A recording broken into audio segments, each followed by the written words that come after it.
సీరియల్లో సినిమాలో నటించాలనుకుంటున్నారా? అయితే వెంటనే మా యాక్టింగ్ స్కూల్లో జాయిన్ అవ్వండి. Hi viewers, India's largest digital media network Suman టీవీకి స్వాగతం. ప్రస్తుతం మనతో motivational speaker and language trainer Vijaya Bangaru Amma ఉన్నారు. అందరూ ఒక విజిల్ అన్నట్టు కాదు, ప్రతి ఒక్క నోట అదే అన్నమాట. విజయ్ అంటే విజిల్ అన్నట్టు అయిపోయింది. తమిళనాడులో గెలవడమే కాదండి, నిజంగా ఆయన గెలుపు ఎంతమందికి స్ఫూర్తిదాయకమైంది, ఎంతమంది మీద ప్రభావం చూపిస్తుంది. అసలు మొత్తం భారతదేశం అంతా ఒక పండగలాగా చేసుకుంటున్నారు. ఒక తమిళనాడుకే కాదు కదమ్మా పరిమితం అయింది. సో నిజంగా అసలు విజయ్ సినిమా రంగంలోకి వచ్చి ఎన్ని కష్టాలు పడ్డారు, రాజకీయ ప్రవేశం ఎలా జరిగింది, ఎందుకు సినిమా యాక్టర్లు పొలిటికల్ గా ఎందుకు వస్తున్నారు, ఈ రోజు ఇంత విజయాన్ని సాధించడానికి అసలు కారణం ఏంటి అనేది అమ్మని అడిగి తెలుసుకుందాం. అమ్మ నమస్తే. నమస్తే. నిజంగా మనం చూసుకుంటే అమ్మ, సినీ యాక్టర్లు ఎక్కువ ఇంట్రెస్ట్ చాలా తక్కువ మంది రాజకీయంలోకి చూపిస్తున్నారు. కాకపోతే గెలుపు సొంతం అవ్వడం చాలా తక్కువ. అవును. విజయ్ది మాత్రం పార్టీ పెట్టి, విజయ్ గారిది 2 సంవత్సరాలలో సీఎం అయ్యారు అంటే నిజంగా అది చిన్న విషయం కాదు. తను ఎన్నో ఎదుర్కొన్నారు, ఎన్నో సూటిపోటి మాటలు కావచ్చు, ఎన్నో సమస్యలు, కానీ నిజంగా చాలా ఎదుర్కొన్నాడు. ఇక్కడ అన్నిటికన్నా హైలైట్ ఏంటి అంటే, గ్రౌండ్ వర్క్ ఏం చేయలేదు, ఎవరితో పొత్తు పెట్టుకోలేదు, ఎవరికి రూపాయి డబ్బులు ఇవ్వలేదు. చాలా సిన్సియర్ గా సింగిల్ గా అవును పోరాడి సీఎం అయ్యాడంటే నిజంగా విజయ్ గారే అనుకోలేదంట సీఎం అవుతారు అని విన్నాము. నిజంగా చాలా గర్వించదగ్గ విషయం. ఒక్కసారి వారి గురించి బ్రీఫ్ గా చెప్పి గెలుపుకు కారణం ఏమై ఉంటుంది? సో ఇతన్ని ప్రేమగా, అసలు యాక్చువల్ గా ఇతని పేరు జోసెఫ్ విజయ్. సో ఇది ఒక క్రిస్టియన్ ఫ్యామిలీ అండి. వాళ్ళ నాన్నగారు ఒక డైరెక్టర్, సినీ డైరెక్టర్. వాళ్ళ అమ్మగారు కూడా రచయిత్రి, ప్లస్ పాడతారు ఆవిడ బాగా. సో ఈ అబ్బాయికి ఒక చెల్లి, కాకపోతే అమ్మాయి 2 సంవత్సరాలు ఉన్నప్పుడే చనిపోయింది. సో ఇప్పటికీ కూడా అతను ఆ అమ్మాయి పేరు మీద ఎన్నో దానాలు, ఎన్నో ధర్మాలు చేస్తున్నాడు. వాళ్ళ చెల్లి 2 సంవత్సరాలు అప్పుడే చనిపోయింది. అమ్మాయికి 2 సంవత్సరాల ఏజ్ అప్పుడు చనిపోయింది. ఇప్పటికీ కూడా చెల్లెలు అంటే అతనికి ఎంతో ప్రేమ. ఆమె పేరు మీద చాలా గుప్తదానాలు ఎన్నో చేస్తున్నాడు. అతను ఎన్నో సేవా కార్యక్రమాలు చేస్తున్నాడు అనమాట. సో ఇతనిది చెప్పాను కదా, ఒక మంచి క్రిస్టియన్ ఫ్యామిలీ. సో తండ్రి ఒక ఫిల్మ్ డైరెక్టర్. అతని డైరెక్షన్లోనే ఈ అబ్బాయిని తీసుకొని కొన్ని సినిమాలు కూడా డైరెక్ట్ చేశాడు. సో ఇతను ఏంటంటే ఫస్ట్ నుంచి ఇతన్ని అంటే చూడడానికి బాగోడు, తర్వాత సరిగ్గా మాట్లాడలేడు, పర్సనాలిటీ బాగలేదు అని చెప్పేసి సినిమా ఇండస్ట్రీ వాళ్ళు కూడా చాలా మటుకు ఇతన్ని వెనక్కు లాగడానికి ట్రై చేశారు. సో వాళ్ళ నాన్నగారు ఏం చేశారంటే, ఏదైనా నేను భరిస్తా అని చెప్పేసి అతనే డైరెక్ట్ చేశాడు. అంటాం కదండి రాజుగారు, అంటే మనకు ఒక టైం వచ్చేదాకా మనం ఎన్ని ఎఫర్ట్స్ చేసినా కూడా ఒక్కోసారి మనకు కాలం కలిసి రాదు. సో కాబట్టి మనం కూడా ఏంటంటే ఓపిక్గా చాలా స్ట్రాంగ్ గా మనకై మనం నిలబడి వెయిట్ చేస్తే తప్పకుండా మనకు ఫలితం అనేది వస్తుంది. కొంతమందికి కొంచెం టైం పడుతుంది అంతే. సో ఈ అబ్బాయి విషయంలో కూడా ఎంతమందో ఎన్నో విమర్శలు చేశారు. ఈవెన్ పర్సనల్ గా కూడా అతన్ని ట్రోలింగ్ చేశారు. దానికి ఏమాత్రం విమర్శలకు అతను తల వగ్గకుండా అతన్ని ఒక లక్ష్యం అనేది పెట్టుకున్నాడు. అతని లక్ష్యం ఏంటంటే పేదలకు, తర్వాత ప్రజలకు సేవ చేయడం అనేది ఒకటే పెట్టుకున్నాడు. అంటే మీరు నన్ను ఎన్నన్నా ఏమన్నా అనండి, నేను ప్రతి ఒక్కరి దగ్గరికి వెళ్ళి నేను ప్రూవ్ చేసుకోవాల్సిన అవసరం లేదు.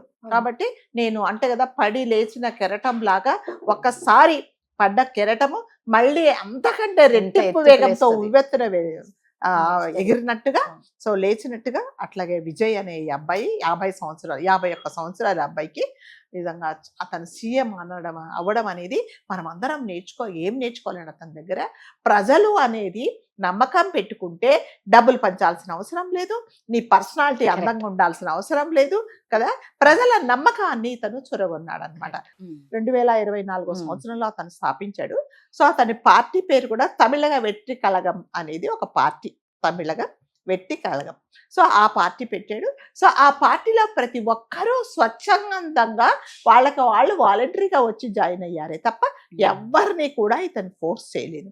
ఇంకొకటి ఏం చెప్పాడంటే, అతను ఫిల్మ్ యాక్టర్ కాబట్టి మనం అన్నట్టుగా కొంచెం ఫేమ్ ఉంటుంది. సో అతను ఒకటే చెప్పాడు, మీరు నాకు పాలాభిషేకాలు, ఇంకొక అభిషేకాలు, పూలదండలు ఇవన్నీ కాదు, మీరు డబ్బులు ఖర్చు పెట్టదలుచుకుంటే సేవా కార్యక్రమాలు చేయండి, బ్లడ్ డొనేట్ చేయండి, ఐ క్యాంప్స్ పెట్టండి, హెల్త్ క్యాంప్స్ పెట్టండి. అంతేగాని మీరు ఒక అభిమానిగా నన్ను మీరు ఇలా చేస్తే అవమానించినట్టే, నాకు ఇవన్నీ ఇష్టం లేదు. కాబట్టి మనం ప్రజలకు ఎంత సేవ చేయగలమో అనేది మాత్రమే మీరు ఆలోచించుకోమన్నారు. నిజంగా కార్యకర్తలు కూడా అతను చెప్పినట్టుగా కూడా అతను వాళ్ళందరూ కూడా ఇతని ఇన్స్ట్రక్షన్సే ఫాలో అయ్యారండి. సో అంటే నేను విన్నాను, ఎలక్షన్స్ జరిగినప్పుడు ఓటర్స్ కొంతమంది అడిగారట, మేము విజయ్ అనే యువకుడికి మేము ఓటేయాలి, సో అతని గుర్తు ఏంటి అని అడిగారు. అతని కులము, అతని మతము, అతని పర్సనాలిటీ, అతని పర్సనల్ ఫ్యామిలీ ప్రాబ్లమ్స్ గురించి ఏమి అడగట్లేదు. అసలు ఆ ప్లేస్ లో అంటే క్యాండిడేట్ పేరు కూడా తెలియదు, పేరు కూడా తెలియని విజయ్కి మేము ఓటేస్తాం, మేము ఏ గుర్తుకు వేయాలి అని ఎంతో మంది అతని మీద నమ్మకంతో ఓటేశారండి. అందరూ ఒక మార్పు అనేది కోరుకున్నారు.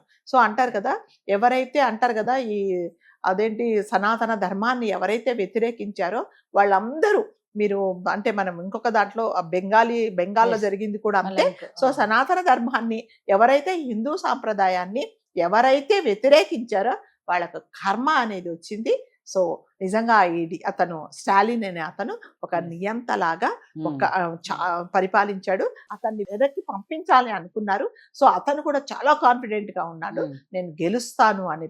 నువ్వేం గెలుస్తావు, నీకు అసలు మాట్లాడడమే రాదు అన్నారు. సో అతను ఒక పార్టీ పెట్టినప్పుడు లాస్ట్ ఇయర్ అనుకుంటా పార్టీ పెట్టిన తర్వాత ఒక మీటింగ్ కండక్ట్ చేస్తే దాదాపు 2 లక్షల నుంచి 3 లక్షల మంది వచ్చారు. లక్షల మంది. అందులో పాపము ఒక 40 మంది చనిపోతే ఒక్కొక్క ఇంటికి వెళ్ళి ఒక్కొక్క ఇంటికి 20 లక్షల సహాయం చేశాడు అతను. సో అతను అంటే నాదే తప్పు అనేది. కాబట్టి ప్రతి ఒక్క మీటింగ్ లో చెప్తాడు అతను, మీరు అంటే డిసిప్లిన్ గా ఉండండి. ఎవరైనా అండి పార్టీ కార్యకర్తలకు డిసిప్లిన్ అనేది ఇంపార్టెంట్. సో నా మీద ఎవరు ఏమి విమర్శలు చేసినా మీరు రియాక్ట్ అవ్వకండి అని చెప్పాడనమాట. సో అతను ఏంటంటే ఒక డిసిప్లిన్ లైఫ్ అనేది ఉన్నది కాబట్టి ఇవాళ ప్రజల ముందుకు ఒక ముఖ్యమంత్రిగా, అంటే ఇంత చిన్న వయసులో, నాకు తెలిసి ఇంత చిన్న వయసులో ఇతనే ఫస్ట్ ముఖ్యమంత్రి 51 సంవత్సరాలకి. అంతకంటే 50 సంవత్సరాలకి ఎవరు నాకు తెలిసినంత మటుకు ఎవరైతే సీఎం అవ్వలేదు. సో అంత అంటే సినిమా వాళ్లకు అంటే దీన్ని బట్టి ఏంటంటే సినిమా అట్రాక్షన్ అనేది ఒక 20-30% పనిచేసింది తప్ప అతని మనిషిగా వ్యక్తిత్వాన్ని ప్రేమించారు.